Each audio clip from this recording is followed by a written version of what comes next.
Sipodi. Merci d'avoir eu un peu de temps pour répondre aux préoccupations de nos lecteurs. Pourriez-vous nous faire un aperçu synoptique de la Fondation Konrad, s'il vous plaît? La Fondation Konrad Adenauer est une fondation politique allemande Oui.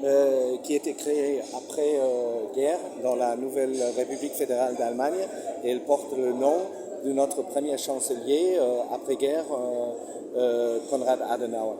On est une fondation qui est près des idées politiques du Parti des chrétiens démocrates en Allemagne et on a des bureaux dans 120 pays au monde, dont 21 en Afrique subsaharienne, et notre siège est à Berlin, en Allemagne. Ok. Là, nous sommes à la 6e conférence du REPAM. Pourriez-vous nous dire, c'est quoi vraiment la mission du REPAM en Afrique?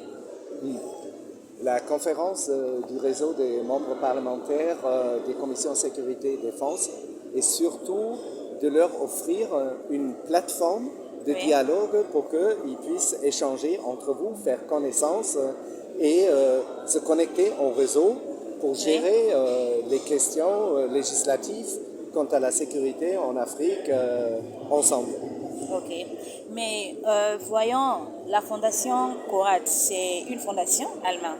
Oui. Et pourquoi vous avez voulu porter de l'aide au réseau REPAM? La Fondation Konrad Adenauer, elle porte l'idée du parlementarisme, de l'état de droit et de la démocratie au monde entier.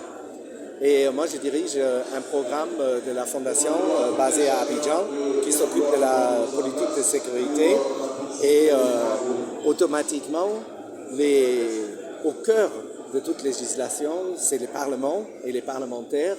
Et c'est à cause de ça qu'on a créé ensemble ce réseau pour discuter à leur niveau des problèmes pertinents de sécurité en Afrique. Ok. Et c'est quoi le programme Sipodi? Sipodi, enfin, si on traduit, c'est le dialogue de politique sécuritaire en Afrique subsaharienne. Et ça ne veut pas dire qu'on s'occupe que des forces armées, de la gendarmerie ou de la police. La politique sécuritaire le champ est beaucoup plus vaste aujourd'hui parce qu'on a la sécurité humaine, on a la sécurité sanitaire, on a la sécurité alimentaire, on a la sécurité économique. Ça veut dire tous ces champs politiques, s'il y a des problèmes et des facteurs à risque qui menacent l'existence et le fonctionnement d'un État, ça devient un sujet pour des questions dans la politique sécuritaire. Okay. Parlez-nous des différents risques sécuritaires importants auxquels sont confrontés le gouvernement africain. Bon, ce qu'on prend note ces temps-ci, c'est il y a presque plus de conflits ou de guerres interétatiques. On est dans une ère où les conflits sont hybrides, asymétriques. On ne peut plus faire la différence entre conflits externes et internes. Tout est mélangé. Les grands sujets aujourd'hui, c'est les États faibles, les coups d'État, le djihadisme transnational, la pauvreté et le chômage des jeunes en Afrique, l'insécurité humaine, les conflits ethniques et sociaux. Voilà, grosso modo, c'est de ça qu'on s'occupe. Ok. Pensez-vous réellement que le choix d'un bon partenaire est une décision stratégique pour le bien-être des peuples africains? Oui. Comment? Pouvez-vous nous expliquer? Comme le professeur Machikou l'a dit dans son interlocution, c'est comme dans un ménage, dans un mariage, et votre futur dépend à une grande partie du partenaire que vous avez choisi. Ça veut dire le chemin qu'on peut faire ensemble. Ce qu'on remarque actuellement, c'est le dialogue entre le partenaire européen et le partenaire africain. Il n'est pas au top. On ne se parle pas assez franchement et directement.